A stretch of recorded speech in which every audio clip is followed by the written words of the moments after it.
5, 3 اور 1 وتر.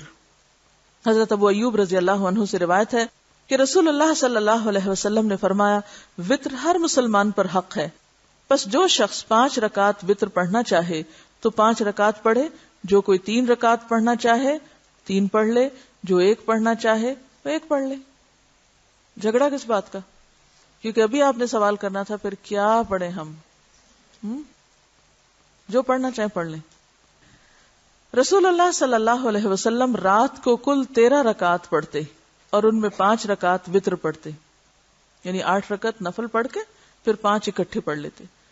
اور ان 5 وتروں میں کسی رکعت میں تشہد کے لیے نہ بیٹھتے مگر آخر میں. تو آپ نے وتر 2 طرح پڑھے. ایک کس طرح؟ ایٹ اسٹریچ، 1 2 3 4 5، کوئی اتحیات نہیں بیچ میں، صرف آخر کا تشہد. ٹھیک ہے. یا 3 پڑھے تو بغیر اتحیات کے 1 2 3 اور پھر تشہد کے بعد سلام. یا پھر آپ نے کیسے پڑھا؟ 2 2 2 کر کے سلام پھیرتے گئے اور آخر میں 1 رکعت. اب آپ دیکھیں 7 کی بات بھی ملتی ہے تو اس سے کیا پتہ چلتا ہے کہ آپ نے کم سے کم 7 پڑھی. 11 رکعت بھی ملتی ہے تو 11 جب پڑھی تو 8 رکعت نفل پڑھ کے 3 رکعت وتر پڑھے. 13 کی اگر بات ملتی ہے تو 8 رکعت پڑھ کے 5 وتر پڑھے. ٹھیک ہے. تو وتر بیسیکلی آڈ نمبر کو کہتے ہیں، یعنی آخری نماز ہے رات کی، یعنی رات کے آخر میں وتر سے اختتام کرو. مراد یہ ہے. معلوم ہوا کہ وتروں کی 5 رکعتوں کے درمیان تشہد کے لیے کہیں نہیں بیٹھنا چاہیے، بلکہ 5 رکعتیں پڑھ کر قاعدہ میں تحیات، درود اور دعا پڑھ کر سلام پھیر دینا چاہیے. 3 وتروں کی قرات. حضرت عائشہ رضی اللہ عنہا سے روایت ہے کہ رسول اللہ صلی اللہ علیہ وسلم پہلی رکعت وتر میں سبح اسم ربک الاعلی، دوسری میں قل یا ایھا الکافرون اور تیسری میں قل ھو اللہ احد پڑھتے تھے. نبی صلی اللہ علیہ وسلم نے فرمایا ایک رات میں 2 بار وتر پڑھنا جائز نہیں. رسول اللہ صلی اللہ علیہ وسلم نے فرمایا 3 وتر نہ پڑھو، 5 یا 7 وتر پڑھو اور مغرب کی مشابہت نہ کرو. یعنی اس سے مراد یہ نہیں کہ 3 رکعت ہے نہیں، 3 رکعت تو ہے، مراد یہ کہ مغرب کی طرح کی 3 مت پڑھو. مغرب کی طرح کی 3 کیا ہے؟ 2 پڑھ کے بیٹھ کے پھر تیسری پڑھی جائے. معلوم یہ ہوا کہ وتر میں نماز مغرب کی مشابہت نہیں ہونی چاہیے. نبی صلی اللہ علیہ وسلم نے فرمایا رات کو اپنی آخری نماز وتر کو بناؤ، اور فرمایا وتر آخر رات میں 1 رکعت ہے. سارے ریفرنس نیچے دیے ہوئے ہیں. نبی صلی اللہ علیہ وسلم نے فرمایا جو شخص آخر رات میں نہ اٹھ سکے وہ اول شب وتر پڑھ لے. اس لیے لوگوں نے اس کو عشاء کی نماز کے ساتھ ملا دیا. اور جو آخر رات اٹھ سکے وہ آخر رات وتر پڑھے، کیونکہ آخر رات کی نماز افضل ہے. اب اس پر پھر سوال کرتے ہیں، اگر یہ شک ہو کہ نیند نہیں کھلے گی پھر کیا کریں؟ بھی آپ اپنے آپ کو زیادہ بہتر جانتے ہیں. مفتی کیا جانے آپ کو، آپ خود زیادہ بہتر جانتے ہیں کہ آپ اٹھ سکیں گے یا نہیں اٹھ سکیں گے. تو آپ اپنی عادت کو دیکھیے کہ آپ کی نیند کیسے ہے، آپ کی معمولات کیسے ہیں. اگر آپ کبھی زندگی میں 1 دفعہ اٹھنے کے عادی ہیں تو پھر آپ وتر پڑھ کے ہی سویا کریں. اور جو روز اٹھنے کے عادی ہیں، یعنی 2 میں سے 1 حالت ہے نا آپ کی، یا تو آپ معمول کے مطابق اٹھتے ہیں، تو معمول کے مطابق اٹھنے والوں کو وتر کب پڑھنے چاہیے؟ سویرے پڑھنے چاہیے. اور کبھی کسی پریشانی مجبوری میں آپ نے اگر وتر پڑھنے ہیں اور آپ کو شک ہے کہ پتہ نہیں اٹھوں کہ نہیں، تو پھر آپ اپنی روٹین میں رات کو ہی پڑھ کے سوئیں. اصل میں جب ہم 3rd آپشن چاہتے ہیں تو مسئلہ ہوتا ہے. ایک چیز پر قرار پکڑیں تو بہت ساری چیزیں آپ کی حل ہونے لگیں گی. حضرت عائشہ رضی اللہ عنہا سے روایت ہے کہ رسول اللہ صلی اللہ علیہ وسلم نے اول رات، رات کے وسط اور پچھلی رات یعنی رات کے ہر حصے میں وتر پڑھے. اب اتنی سنتیں موجود ہیں آپ کے سامنے، اتنی وسعت موجود ہے، ہر رستہ بتا دیا گیا ہے. اب عمل کے لیے کیا چاہیے آپ کو؟ ہر وقت سوال یا کچھ اپنی عقل سے بھی کام لینا ہے. کیونکہ باب اہم ہے. مجھے معلوم ہے اگر سمجھ نہ آئے تو پھر سوالوں کی بھرمار سے وقت ضائع کریں گے، تو بہتر ہے میں خود ہی سوال کر لوں آپ سے. سب سے پہلا سوال یہ ہے کہ کیا وتر عشاء کی نماز کا حصہ ہے؟ وتر کا اصل وقت کون سا ہے؟ رات کا آخری حصہ، یا وتر رات کی آخری نماز ہے؟ اگر آپ فجر سے پہلے اٹھنے والے نہیں تو آپ وتر کب پڑھیں گے؟ اور اگر آپ اٹھنے والوں میں سے ہیں صبح.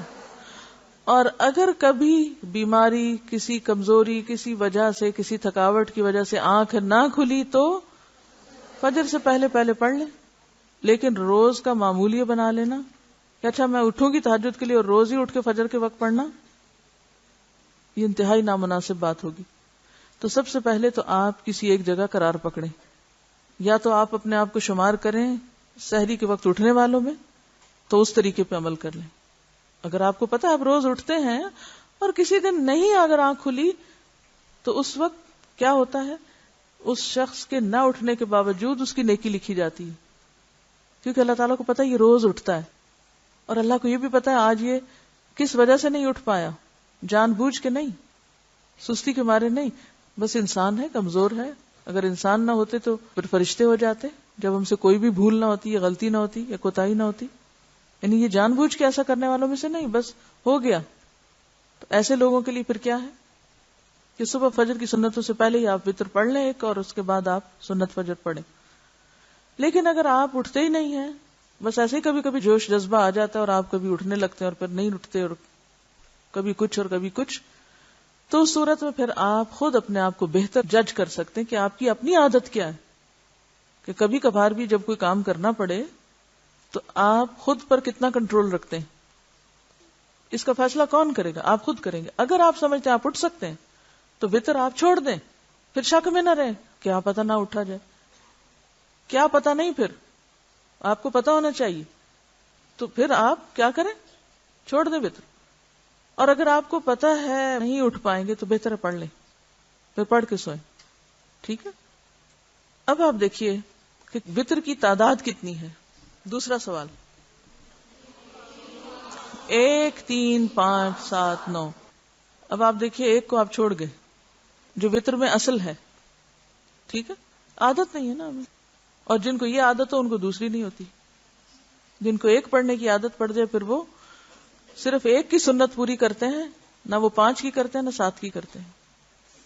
ساری سنتیں پوری کرنی چاہیے. پھر اس کے بعد وتر 2 طرح آپ نے پڑھے ہیں. پہلا طریقہ کیا ہے، کوئی بتائے گا آپ میں سے؟ ایک طریقہ یہ ہے کہ 2 رکعت پڑھ کے سلام پھیر کے، اور اگر کوئی بات بھی کرنی پڑے چھوٹی موٹی تو کر کے پھر 1 رکعت پڑھ لی، نیت 3 ہی کی تھی. ٹھیک ہے.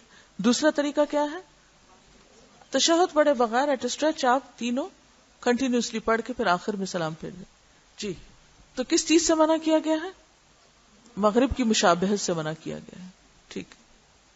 5 رکعتوں میں آپ ڈیٹ اسٹریچ 5 پڑھیں گے. اوکے. وتر اول رات بھی پڑھے جا سکتے ہیں، درمیان رات بھی، اور آخری حصے میں. سعد ابن ہشام نے حضرت عائشہ رضی اللہ عنہا کی خدمت میں حاضر ہو کر کہا، مومنوں کی اماں جان، مجھے رسول اللہ صلی اللہ علیہ وسلم کے وتر کے بارے میں بتلائیں. تو عائشہ صدیقہ رضی اللہ عنہا نے فرمایا، میں آپ کے لیے مسواک اور وضو کا پانی تیار رکھتی، پھر جب اللہ چاہتا آپ کو رات کو اٹھاتا، یعنی رات سونے سے پہلے ہی تیار کر دیتی. پھر آپ مسواک کرتے اور وضو کرتے اور 9 رکعت نماز پڑھتے. 7 رکعتوں میں اتحیات نہ بیٹھتے بلکہ 8ویں رکعت کے بعد اتحیات میں بیٹھتے، پس اللہ کو یاد کرتے، اس کی تعریف کرتے اور دعا مانگتے. یعنی اتحیات پڑھتے کیونکہ اتحیات ذکر، حمد اور دعا پر مشتمل ہے. پھر سلام پھیرے بغیر اتحیات پڑھ کر کھڑے ہو جاتے، پھر 9ویں رکعت پڑھتے، اس کے بعد آخری قعدے میں بیٹھ جاتے، پھر اللہ تعالیٰ کو یاد کرتے اور اس کی تعریف کرتے اور اس سے دعا مانگتے، پھر سلام پھیرتے. حضرت ام المومنین فرماتی ہیں، جب رسول اللہ صلی اللہ علیہ وسلم بڑی عمر کو پہنچے تو آپ 7 رکعت وتر پڑھتے تھے. آپ اس بات کو پسند کرتے تھے کہ اپنی نماز پر ہمیشگی کریں. جب نیند یا بیماری کا غلبہ ہوتا اور رات کو قیام نہ کر سکتے تو دن میں 12 رکعت نفل پڑھتے. اور میں نہیں جانتی کہ آپ نے ایک رات میں پورا قرآن پڑھا ہو یا ساری رات نماز پڑھی ہو یا رمضان کے علاوہ کسی اور مہینے میں پورا مہینہ روزے رکھے ہوں. اس حدیث سے 2 باتیں معلوم ہوئی. ایک یہ کہ نبی صلی اللہ علیہ وسلم نے ایک سلام کے ساتھ 9 وتر پڑھے اور 7 بھی. دوسری بات یہ ثابت ہوئی کہ آپ ہر 2 رکعتوں کے بعد اتحیات نہیں بیٹھتے تھے بلکہ صرف 8ویں رکعت میں تشہد پڑھتے اور سلام پھیرے بغیر کھڑے ہو جاتے اور پھر آخری رکعت کے آخر میں حسب معمول تشہد پڑھ کر سلام پھیر دیتے تھے.